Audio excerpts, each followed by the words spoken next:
네, 추미애 법무장관이 판사 시절 지방 발령을 받고 법원 행정처를 찾아가서 펑펑 울었다는 과거사를 나흘 전 SNS에 올렸다가 진실 공방을 벌인 신평 변호사. 사실 진보 진영의 대표적인 법조인 중 한 명으로 꼽힙니다. 시국 사건에 무죄를 선고했던 판사 출신으로 지난 대선 때는 문재인 캠프에서 위원장 자리까지 맡았을 정도로 입지가 두터웠는데 현 정부의 사법개혁과 채널A 사건 수사에 대해서 쓴소리를 했습니다. 제가 직접 만나서 들어봤습니다.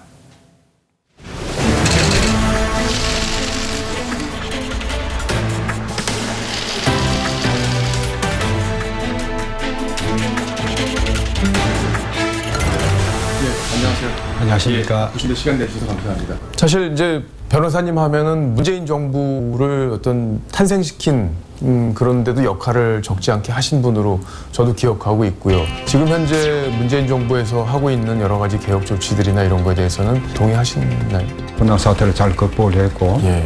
또 우리 사회의 약자들, 소외자들 막 그런 배려를 많이 하려고 노력하고 문재인 정부는 모든 것이 잘못됐다. 비관적인 견해를 가지고는 뭐 있겠냐. 그래서 우리가 또 문재인 정부를 잘 할 수 있도록 그런 방향성을 우리가 좀 더 심어주자. 막 그런 것이 우리한테 요구되지 않겠나 생각합니다. 한동훈 검사장이 이번에 이제 채널A 사건과 연루돼서 여러 가지 지금 수사를 받고 있는데 변호사님께서는 누명을 쓰는 일은 없어야 된다 이런 표현을 이제 페이스북에 쓰셨단 말이죠. 어떤 점에서 한동훈 검사가 누명을 쓰고 있다고 보시는 거예요? 그 채널A 이게 기자와 또 한동훈 검사장과 이거 접촉이라든가 네. 또 그 녹취록이라든지 그런 걸 종합적으로 봤을 때 중앙지검에서 하는 말보다는 한동훈 검사장 측에서 흘러나오는 그 말들이 더 합리적이죠. 그러나 그 현실은 큰 그 범죄를 저지른 것처럼 쫓기고 있죠. 검사장이라는 신분에 있는 사람이 자기가 하지 않은 일로 억울한 일을 당할 수 있다면 그럼 그 대한민국에서 그런 그 잘못된 수사나 그 재판의 영향에서 벗어날 수 있는 사람은 과연 누가 있겠습니까? 한겨레 칼럼에서 보면은 이제 윤석열 총장에 대해서도 비판을 하셨는데 어떻게 평가하고 계세요? 그 윤석열 총장이 총장이 되고 나서 무슨 일을 했습니까?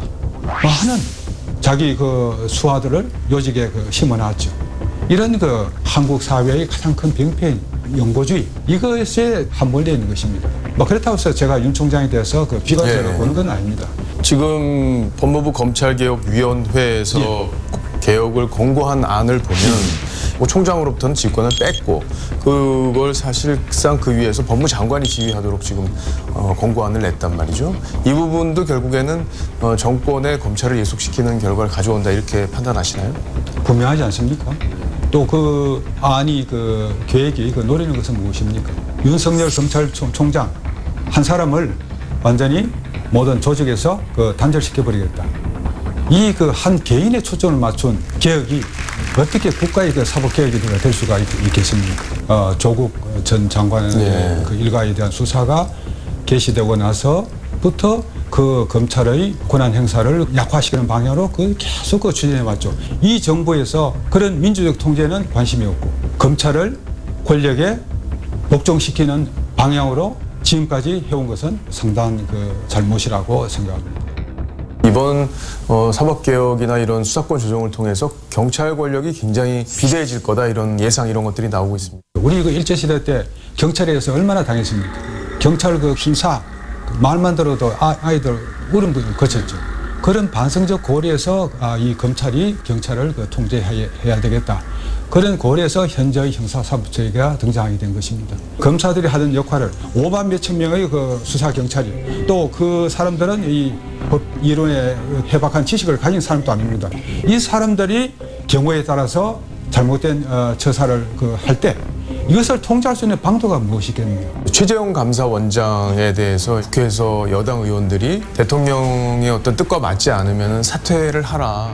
대통령의 국정 운영 방향에 대해서 불편하시고 또 맞지 않으시면 사퇴하세요. 이 부분에 대해서는 어떤 견해를 갖고 계십니까? 제가 아는 그 최재형 감사원장은 그 아주 그 품성이 뛰어난 훌륭한 분입니다. 최 원장이 그렇게 그 고집을 부린 데는 뭔가 이유가 있으리라고 생각합니다. 또 어떻든 그 정부 여당에서 그 최재형 감사원장이 적합하다고 해서 인사를 한 거 아닙니까?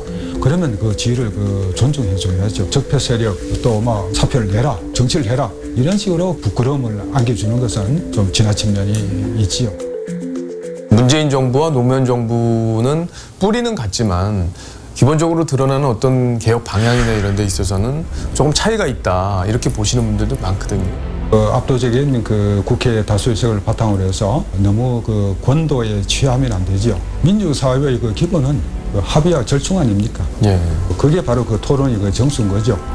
이 절차를 무시한다 그러면은 그는 민주적인 정부라고 할 수가 없겠죠. 좀 더 겸손하고 국민을 받드는 자세로 국정을 이끌어 가기를 부탁드리겠습니다. 예, 말씀 잘 들었습니다. 예, 감사합니다.